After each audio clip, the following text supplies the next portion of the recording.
श्री स्वामी समर्थ. स्वामी महाराज तुमच्या सर्व चांगल्या इच्छा पूर्ण करो ही स्वामींच्या चरणी प्रार्थना करते आणि आजच्या या नवीन व्हिडिओला सुरुवात करते. आपल्या हिंदू धर्मात पितृपक्षाचे विशेष महत्त्व आहे. या काळात पितरांसाठी श्राद्ध करण्याची परंपरा आहे. असे मानले जाते की पितृपक्षाच्या संपूर्ण 15 दिवसाच्या काळात आपले पूर्वज पृथ्वीवरती येतात आणि वंशजांकडून त्यांच्या तारखेची कामना करतात. या सर्व दिवशी श्राद्ध करणे खूप शुभ मानले जाते आणि पितरांच्या नावाने तर्पण आणि दान देखील केले जातात. वंशजांनी केलेले श्राद्ध कर्म पितरांचे आशीर्वाद घेऊन घरात आनंद आणतो.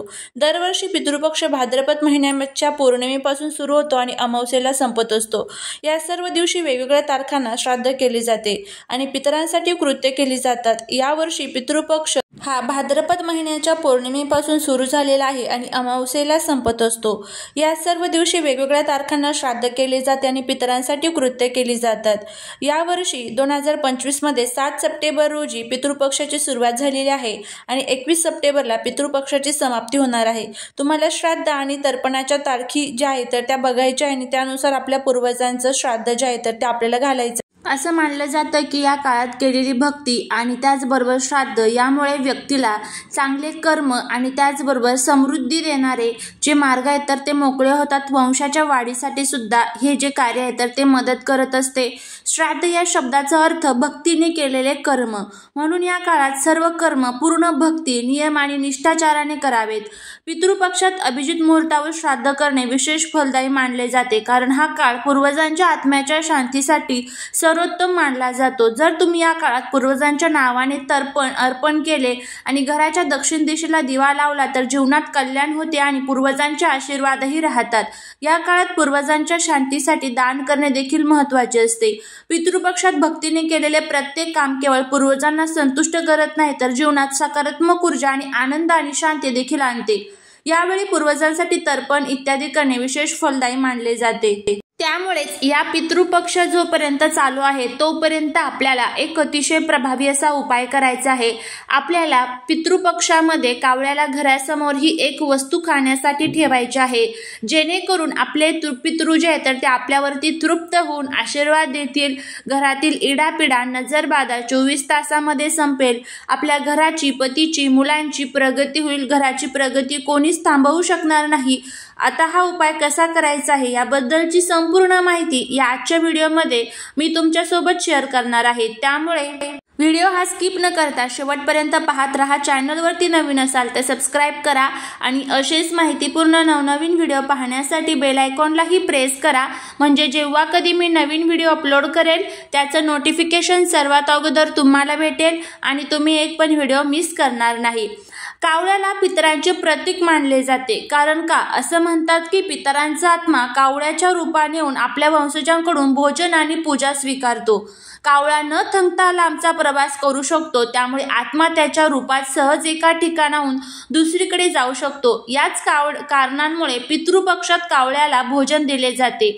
धार्मिक श्रद्धेनुसार माणसाच्या मृत्यूने तर त्याचा जन्म कावळ्याच्या योनीत होतो असे देखील मानण्यात येते.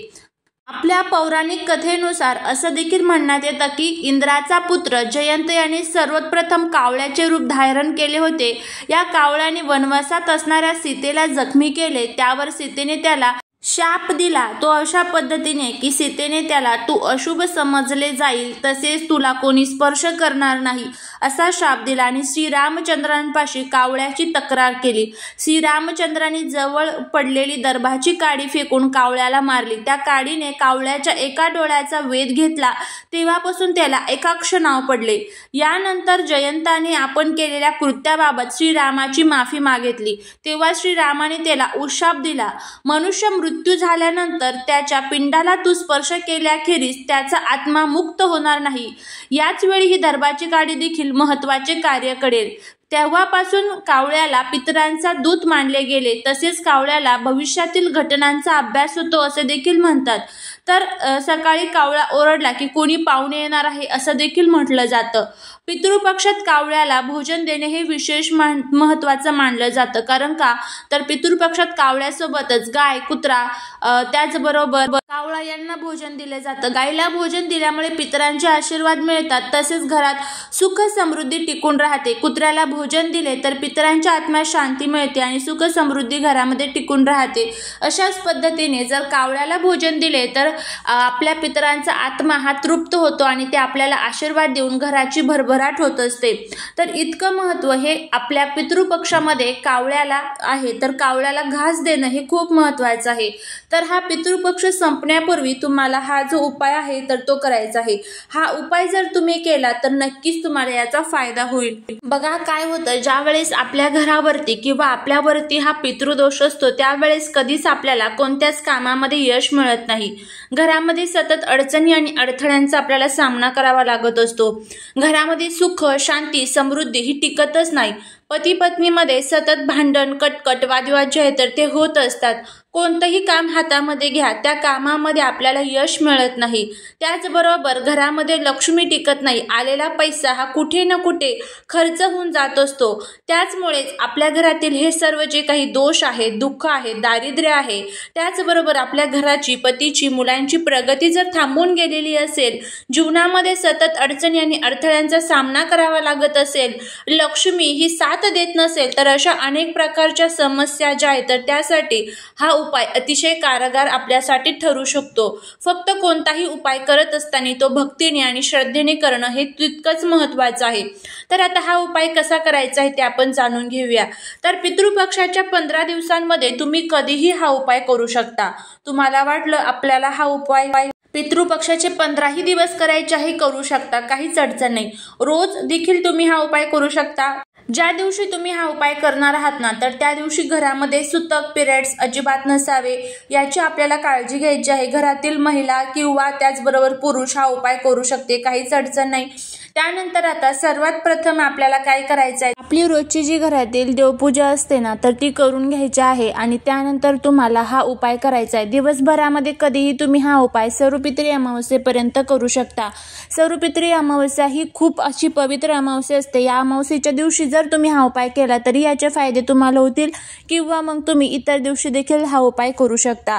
सर्वात प्रथम तुम्हाला एक चपाती बनवायची आहे. आता ही चपाती बनवत असताना कणिक ज्यावेळेस आपण मळणार आहोत तर त्या कणिकमध्ये तुम्हाला मीठ टाकायचं नाही, तर थोडीशी हळद टाकून तुम्हाला कणिक मळायची आहे आणि त्यानंतर आपल्याला या कणिकपासून 3 चपात्या ज्या आहेत तर त्या बनवून घ्यायच्या आहेत. आता एक गोष्ट लक्षात ठेवा, ह्या 3 चपात्या आपण कशासाठी बनवलेल्या आहेत तर एक आहे कावळ्यासाठी, एक आहे दुसरी कुत्र्यासाठी आणि तिसरी आहे गायीसाठी. त्यानंतर आपल्याला काय करायचं आहे तर थोडीशी तांदळाची खीर जी असते ना तर ती बनवायची आहे. तांदळाच्या खिरीला पितरांमध्ये म्हणजेच जे पितृपक्ष असतात तर त्यामध्ये खूप महत्त्व असतं. तांदळाची खीर जोपर्यंत आपण ताटामध्ये श्राद्धाच्या दिवशी वाढत नाही तोपर्यंत आपलं ते ताट पूर्ण होत नाही असं देखील मानण्यात येतं. त्यामुळे आपल्याला ही खीर जी आहे तर ती बनवायची आहे आणि खीर बनवल्यानंतर ती तांदळाचीच बनवायची आहे. शेवयाची, रव्याची वगैरे खीर इथे आपल्याला चालणार नाही. प्रत्येक चपातीवरती थोडीशी तांदळाची खीर ठेवायची आहे. थोडासा गूळ तुम्हाला प्रत्येक चपातीवरती ठेवायचा आहे. गूळ नसेल तर साखर ठेवली तरीही चालेल. त्यानंतर आता काय करायचं आहे तर पहिली चपाती जी आहे तर ती तुम्हाला गाईला खाऊ घालायची आहे, दुसरी चपाती जी आहे तर ती कुत्र्याला खाऊ घालायची आहे आणि तिसरी चपाती जी आहे तर ती तुम्हाला तुमच्या घरातून बाहेर घेऊन यायची आहे आणि घराचा जो मुख्य दरवाजा असतो तर त्या मुख्य दरवाजावरनं 7 वेळेस उतरवायची आहे आणि त्यानंतर ती घराच्या बाहेर टेरेसवरती, पत्र्यावरती तुम्हाला कावळ्याला खाण्यासाठी ठेवायची आहे. दक्षिण दिशेला तोंड करून तुम्हाला कावळ्याला खाण्यासाठी चपाती ठेवायची आहे. त्या नैवेद्याला नमस्कार करायचा. तुमच्या पितरांना सांगायचं आहे की हा नैवेद्य मी तुमच्यासाठी अर्पण केलेला आहे. माझ्या घरावरती तुमची कृपा असू द्या, घरातील दुःख दारिद्र्य दूर करा आणि पितृदोष संपून जाऊ द्या, सुख समृद्धी शांती घरामध्ये लागू द्या अशी आपल्याला प्रार्थना करायची आहे.